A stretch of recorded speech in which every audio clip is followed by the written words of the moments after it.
안녕하세요. 안전한 투자로 편안한 노후 준비 중경투 TV입니다.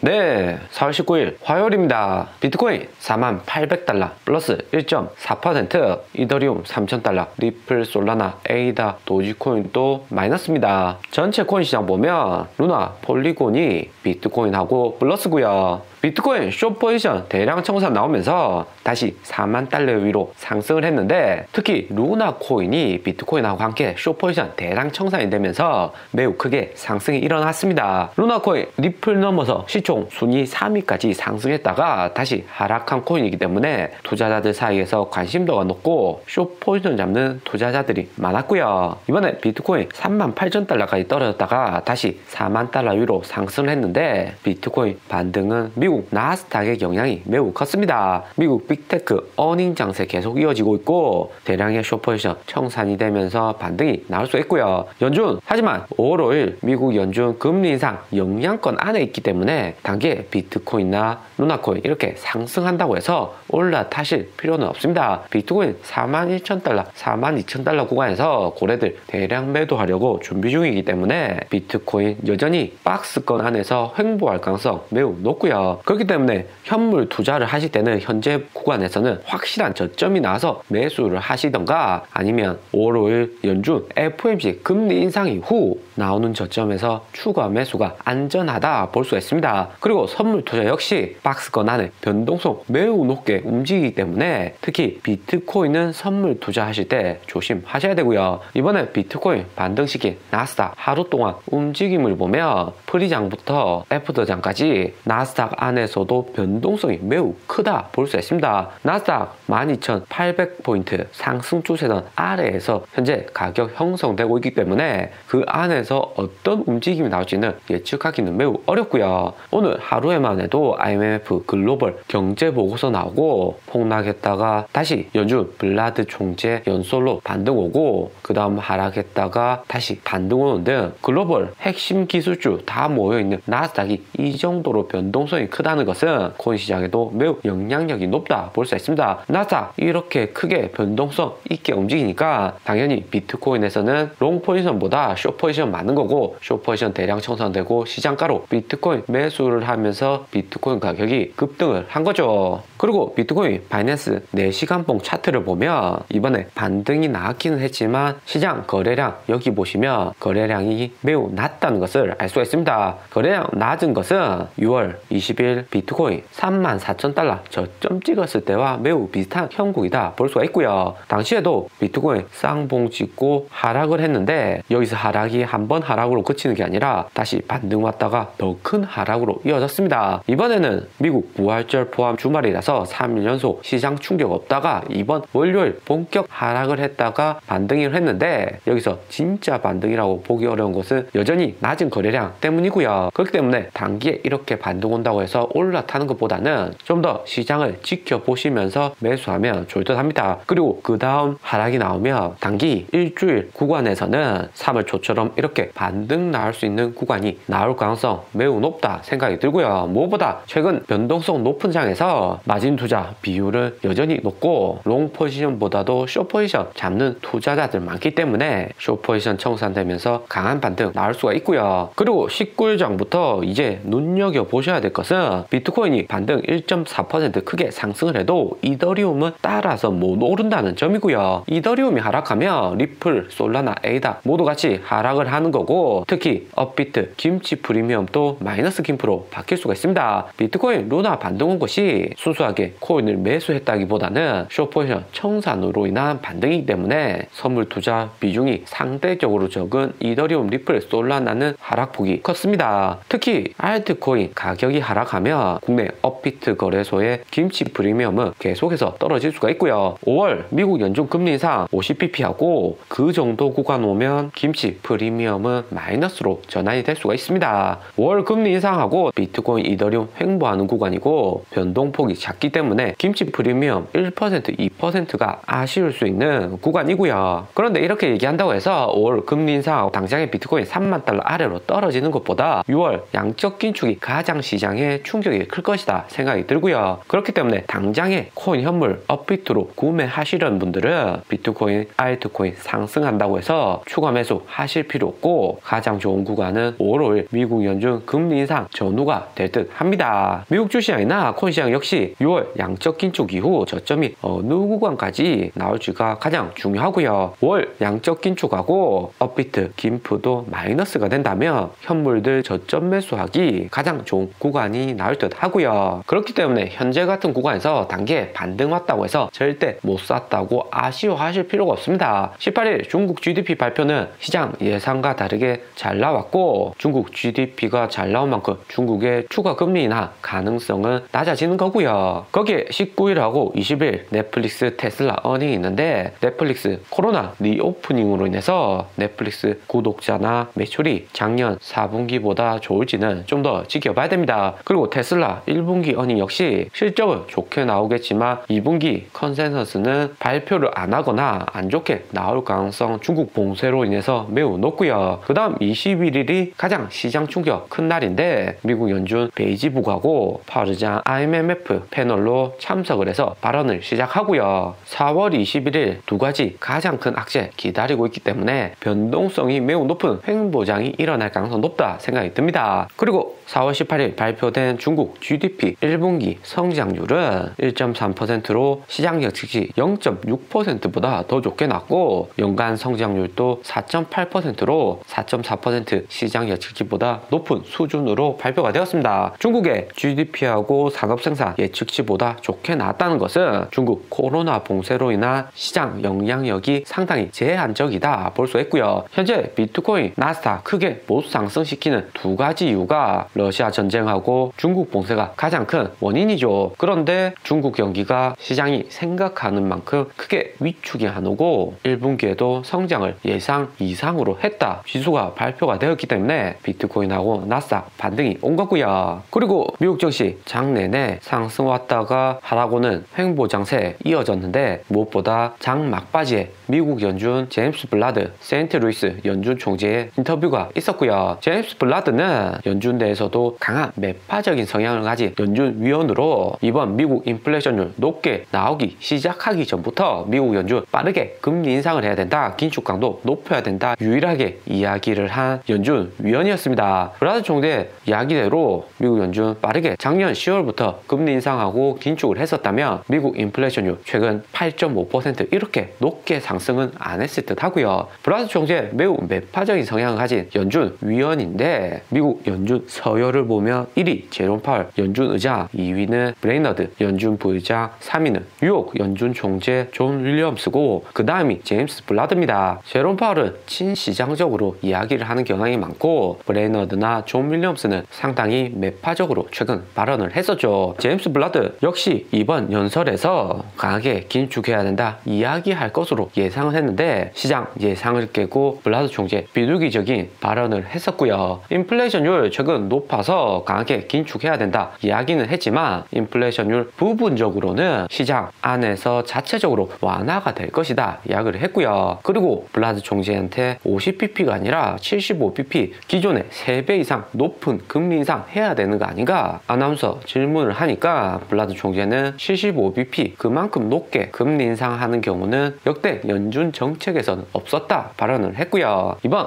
블라드 총재 발언은 상당히 친시장적인 발언으로 이야기를 한 거고, 워낙 시장의 5월 연준 금리 인상에 대한 공포가 높기 때문에 오히려 블라드 총재의 연설이 상대적으로 덜 매파적이었다 시장이 바라보는 듯 하고요. 오늘의 영상은 여기까지입니다. 좀 더 디테일한 투자 정보가 필요하신 분들은 커뮤니티로도 자료가 공유되니까 멤버십 가입과 구독 부탁드립니다. 감사합니다.